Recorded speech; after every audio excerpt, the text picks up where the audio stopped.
that again, eh? Yeah, so I'm Jessica Dwight. I'm one of the editors here at the Network in Canadian History and Environment. And today I am joined by Jonathan Weier. Do you want to tell us more about yourself?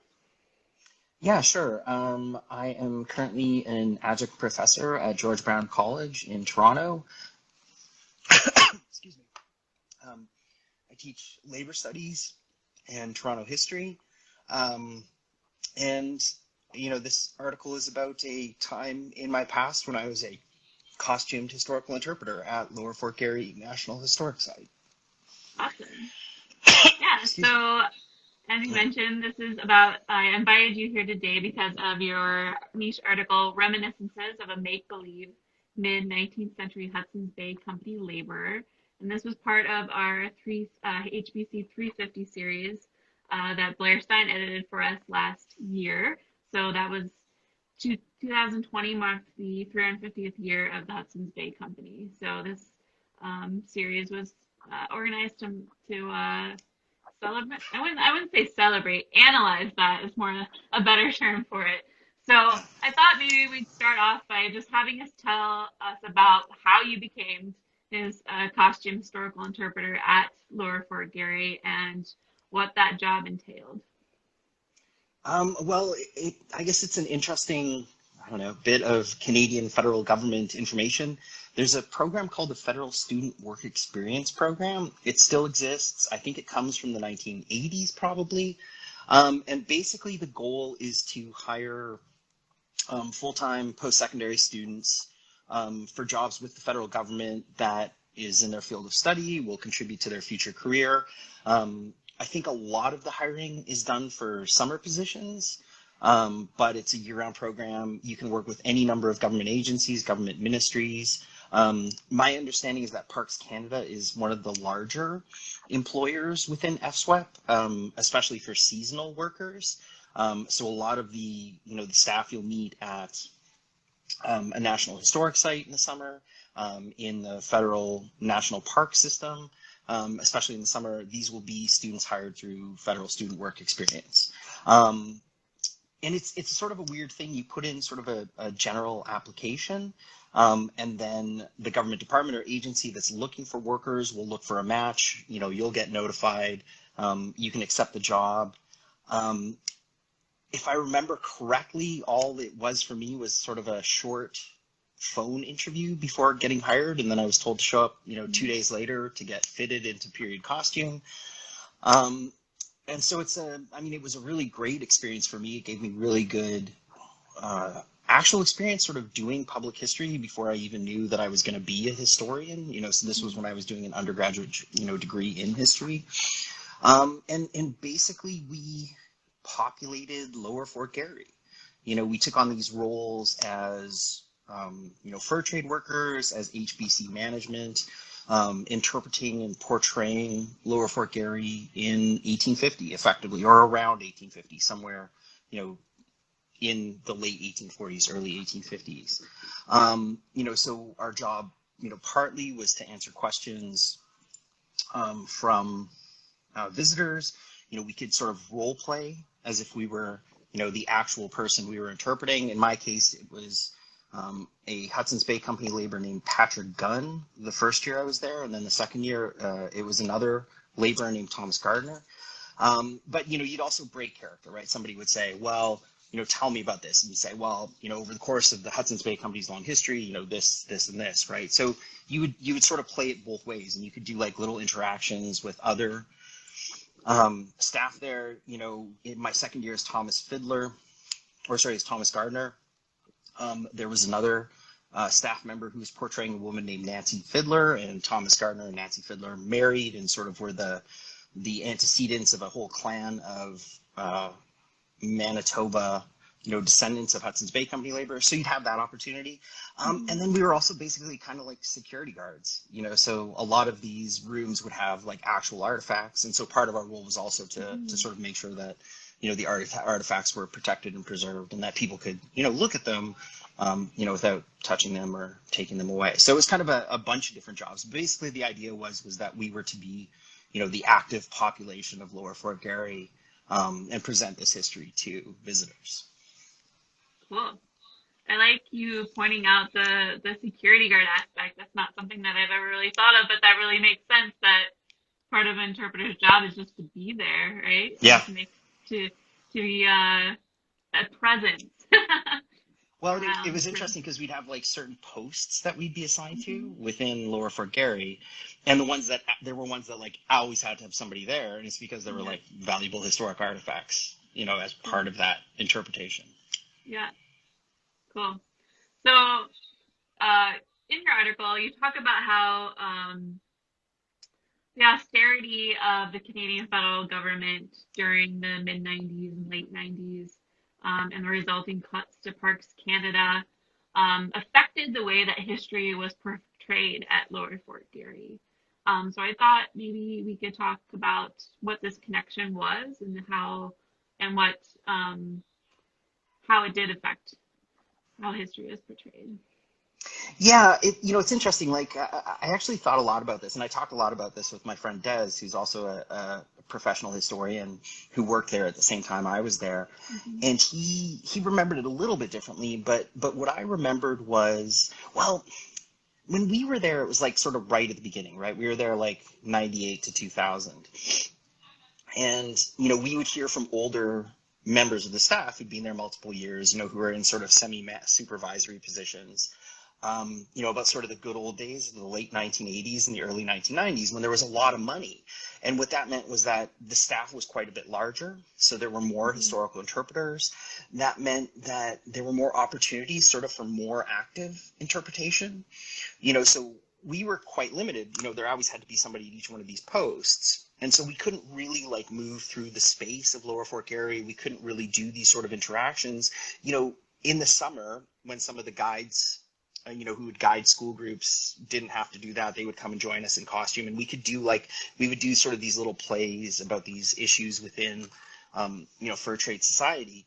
But we couldn't do much, and so we were told about these days in the past where there'd be these interpretations of like a standoff between, Métis and Indigenous traders who wanted to trade with the United States and Hudson's Bay Company, and so there was sort of more of an ability to present a more complicated history because there were more people to do this much more active interpretation. Mm-hmm. So it's not even like it was like a political decision. It was almost a functional decision. Because we didn't have these extra resources, we were left presenting a much more sort of space-based and artifact-based, more static history rather than a more sort of complex history that we would have been able to present if we had the resources that had existed at Lower Fort Garry, the decade Mm-hmm. previously, right? So, I mean, it is interesting, right? Because there was a real nostalgia within the staff at Lower Fort Garry for this earlier period when you could do more complex history. Mm-hmm. One of the other things that was really interesting, and my friend Des reminded me of this, is that what happened with the cutbacks too is that Parks Canada staff had been laid off during this period. And so some of the supervisors at Parks Canada at the time, they weren't actually necessarily historians, or they didn't have experience, sort of doing historical interpretations. Mm-hmm. So one of the supervisors, who was, a really great guy, he's no longer there. I think he's passed away, a few years ago. But he had actually spent his entire career as an archaeologist, and he'd really made a name for himself doing the archaeology at Fort York, up on Hudson's Bay. And because they sort of closed down that project, but he had seniority, they still needed to find a place for him to work. And so he ended up at Lower Fort Garry, and he was a wonderful guy, but his specialty wasn't in sort of complex historical interpretation. It was very much sort of in archaeology. And so because of these budget cuts, it's not like there was sort of a desire or like a directive to present a more conservative history. We just didn't have the same resources that we would have needed and that had existed in the past that could have been used to present more complex histories, right? So it was a resource issue, not necessarily like a political direction issue, right? Yeah, yeah, that's interesting because this is getting into kind of like the history that we've lived through, right? Like, because I Yeah. remember this as well. Around 2000, I lived in a tourism community outside of a state park in the States. And I Mm-hmm. remember massive budget cuts to the state park system and how that affected the parks Yeah. and the way that the employees and how they were taken care of. And the parks kind of went downhill. And as a result, my family and the community's income went downhill. And I'm just kind of excited of the scholarship that's going to come out now that this is kind of actually history, right? So Yeah, yeah, like yeah. I'm looking forward to like reading people, maybe even myself, looking at this time period and how it was definitely, I think, something that happened both in the States and Canada, but historians Yeah, haven't really written about it yet. So I yeah. like that part of the article. So because of these cuts and because of the fact that you're just working with a limited budget and the resulting more conservative nationalist narrative that was pushed forward, um, this resulted in some of the histories being overlooked at the site or even completely erased. So I thought maybe we'd finish up by talking a bit about what those histories were, I guess are, they still are the Yeah. histories of the place. So what what were they? Well, I mean, it's interesting too, and like to sort of clarify like a little bit even more of like my answer to the last question. I do Mhm, think that a lot of these national, historical sites do have a sort of conservative mhm, nationalist bent, right? Because, yeah, you're presenting history to visitors, to tourists mhm, who they want to learn a little bit about the history. They probably don't have a ton of grounding, if any, in, the history of the site. They may not be Canadian, English may not be their first language. And so you're encouraged to also present just histories that are easier to understand. And that, as well as I do that these nationalist narratives are always sort of, people go back to them. yeah, And so one of the things, and I actually only realized this while I was writing the article, is that by situating like the history of of Lower Fort Garry in 1850, it was almost, I mean, part of the reason that it was situated then is because that's sort of the date that encompasses the building of the walls, which were built in the 1840s. So you had this sort of physical space, but the Hudson's Bay Company was still sort of in charge, and this was their center of administration in Rupert's Land. And so it was a natural fit, but by choosing 1850, you could like write out other histories, right? So you write out the Pemmican War, which is this conflict almost directly mhm, between, Anglophone, Francophone, between Métis, non-Métis, between the Northwest Company and the Hudson's Bay Company. And then you also don't have to talk about, the Riel resistance 20 years later. And so by situating in 1850, you sort of situated in this like golden age of fur trade society that presents this sort of mhm, perfect version of fur trade society as like the prototype of eventual Canadian, sort of multiculturalism, the harmony between Anglophone, Francophone, good relations between Crown and Indigenous. And so you pick this date where things mhm, are kind of good. I mean, if you scratch below the surface, of course they're not, because there's conflict, between Métis and non-Métis over, the Hudson's Bay Company controlling trade. There's conflict between, the largely Britain-born administration and the sort of local leadership who are largely country-born and, mhm, in some way Métis or, Anglophone Indigenous mixed who didn't consider themselves to be Métis necessarily. And so, the history is right there, but even then, the history we sort of presented at Lower Fort Garry is very much about presenting this kind of rosy view of fur trade society that, prefigures the successes of post-Confederation Canada, right? mhm, So yeah, there's Indigenous histories that are written out. There are labor histories that are written out. The expectation is that you present Hudson's Bay Company laborers as being, maybe not happy, but at least comfortable with the paternalistic labor relationship that existed. The kinds of gender histories that are presented, of course, have no queer players because, there's no assumption that queerness existed in the 19th century, which of course we know is problematic or a problematic assumption. Um, the histories of gender tend to be very um, conformist. Women worked in the home or worked in service in a domestic fashion.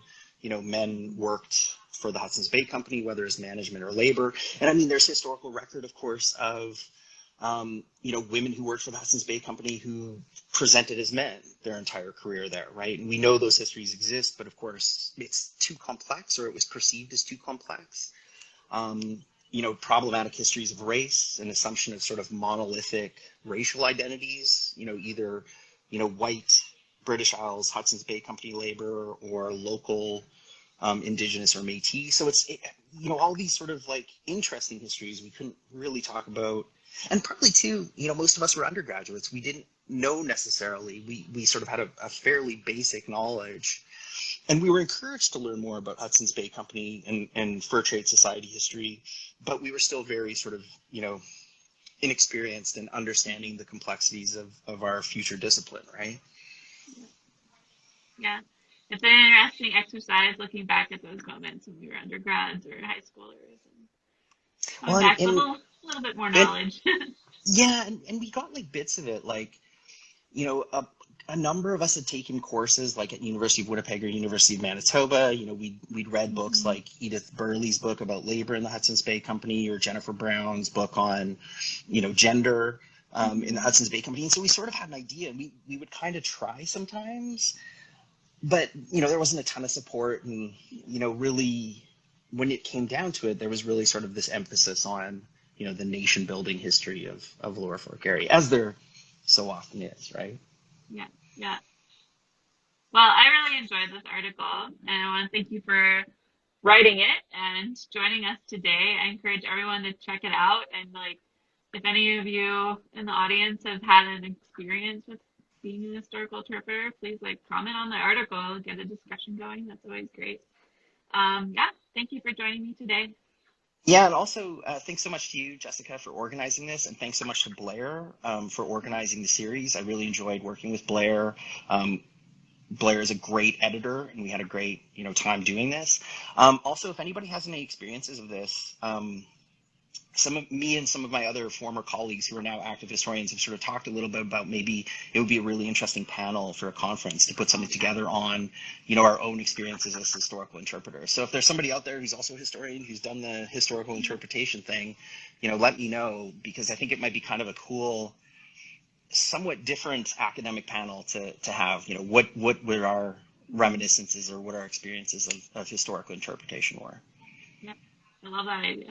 Cool. I do too. I'd love to. I'd love to watch that one. Let's do it. Yeah, Okay. for sure. Well, it was nice talking to you. Take care. You too. Thanks so much, Jessica. Bye.